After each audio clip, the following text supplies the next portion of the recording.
I'm David Ben Moshe, and with me is Chaim Ben Pesach. There's a website called News with Views, and these are writers. I don't know if they're professional or what. They might be because they write very well. There's a few of them who do political commentary on news reports that you hear on television, on the radio, or through the internet. And one of the stories was that there's a lot of stories going around about illegals that the media buries, that you don't hear about. That, you hear ridiculous statements like they all come here to work, when some come here to collect welfare and use our hospitals as their primary physician, and some come here just to steal, as some Colombians did in Queens, where we film just a few years ago. They feel they're taking from the rich white gringo. But there are other stories that you don't hear. And this was on News with Views, and it was sent to me. And here's one of the stories. I'm going to give you a few stories. One is about a black drywaller who is now out of work because he can't compete. The wages he wants are just not competitive anymore. They're hiring all illegal Mexicans to do the work, and they pay them less than minimum wage. It's all off the books. And they don't have to pay Social Security or anything. It's illegal Mexicans doing the work. That here, you finally have a black who wants to do work, and he can't. There's a little longer story. There's this company, this is in South Carolina, that does roofs. He does the copper on the roof. And he did this job for this house in the past. Twice he did some work for this house in the past, and he put a bid in for a major renovation on this house. And when he didn't hear anything, and he put in a very low bid, he knew he was competing against illegals. He only hired Americans. He put in a very low bid, never heard another word. So one day he drove past the job site where the house is, and he sees them working on the roof, and it's all illegals. There isn't a single American there. Everyone's a Mexican. And so he spoke to the owner, and the owner of the house said that it was just, your bid wasn't even close. And this was as low as this guy could possibly go. He admitted in the story that a few years ago he made about $180,000 a year. This year so far, because of lack of work, because the Mexicans have practically put him out of work, he's earned $18,000. He said last year at this time he earned $120,000. This year at this time he's up to $18,000. Well, he blew a gasket. He went home and told his wife, "Don't expect me home tonight. I expect to get arrested." He went down there with his crew, and they were screaming at cars passing by that Mexicans are taking their work. They held up signs of protest. And, of course, the owner of the house came out to see what was going on. And this guy told the owner of the house how greedy he was, that to save a few dollars, he's breaking American border law by hiring all these illegals. The owner of the company that sent all the illegals is breaking American border law. And he basically accused the guy of being greedy, which we know Americans are very greedy for the most part. So this guy couldn't take the protest anymore. He called the police. The police came and took the side of the illegal Mexicans and finally arrested this man for cursing.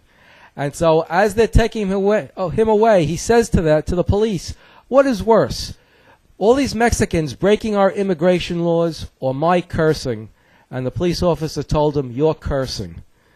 So there we see a man who's practically being driven out of business, who's trying to do the right thing by keeping Americans employed, and instead the police take the side of the Mexicans, the illegal Mexicans.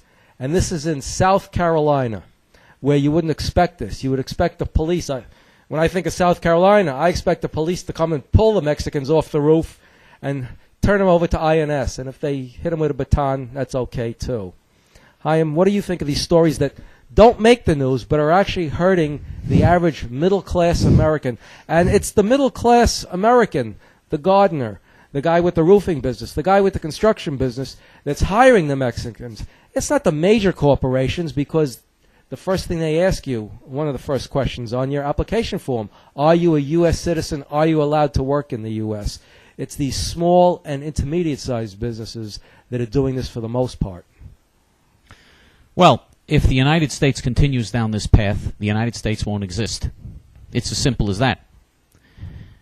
America already is 14% black, about 15% Hispanic. That's 29%. Then you have various other racial minorities. So it comes to about, if you add up all the other racial minorities, it comes to about 35%. America is about 65% white Caucasian, white Anglo. And that number is shrinking very quickly. And what you have here is tens of millions of illegal aliens here who are attracting millions more, hundreds of thousands crossing our border all the time. Plus, they have a much higher birth rate than people in the United States. Plus, whites have a lower birth rate than the minority groups. So when you put all of that together, you have a prescription for a ticking time bomb, and the majority of America will be non-white. California. I remember the greatest Jewish leader in Jewish history, Rabbi Meir Kahana, Zecher Tzadik Livracha, Hashem Yikom Damo, would speak in California. And he spoke in Orange County, which at that time was supposed to be right-wing Republicans. And he said, what are you doing here? You're letting all these people in, you're going to destroy he saw what was going on. And they said, oh, no, you don't know. No, don't exaggerate. California is a majority white state. We have things under control. We've got a right-wing Republican governor, Ronald Reagan, they told him. Reagan was the governor at the time. I remember, they laughed at Rabbi Kahana warning them. Today, California is 60% non-white. The biggest state in America is 60% non-white. The second biggest state in America, Texas, is 52% non-white. The two biggest states in America, California and Texas, are majority non-white. And the other states in America are not far behind. Florida is on its way. New York is more than 40% non-white. New York State. New York is the fourth biggest state. So we have a situation where all of America is turning into a third world country. Now, if you think there's nothing wrong with this, if you think that America will be fine if it has a non-white third world majority, and if you think America will continue to function as a first world Western modern country, fine. If you think that, by the way, then I would urge you to move into one of the major urban areas of our big cities and see what happens when the majority of the population come from these non-white groups. Live among them and see. Move to Washington, D.C. and see what it's like. Move to Atlanta. Move to Newark, New Jersey, or Gary, Indiana, or the south side of Chicago. Move, if you live in New York City, to the Bronx. And see what happens when they become the majority. See what happens. Now, is it wrong? Is it prejudice for us to say that these other people have dozens of third world countries in which they have their culture and they could live in they live in their countries and we don't want to take over their countries? Is it wrong for us to say that there should be just one country called the United States of America, one country in the world where we preserve the unique American culture that existed? Don't we have a right to one country? Don't we have a right to say there should be one country where that unique thing called American culture, Americana, is preserved? Don't we have a right to that? Is there something wrong with that? Are we so insane as to say that they have a right even to take this over so that we have nothing? So that we have zero? So that they're a majority everywhere? So that we're a minority everywhere? So that we become a stepped upon, persecuted, hated, despised culture of the past? That's what we're headed to. We are yesterday. We are the past. We're on our way to self-destruction. We don't have the birth rate to keep up with them. We are not enforcing our laws.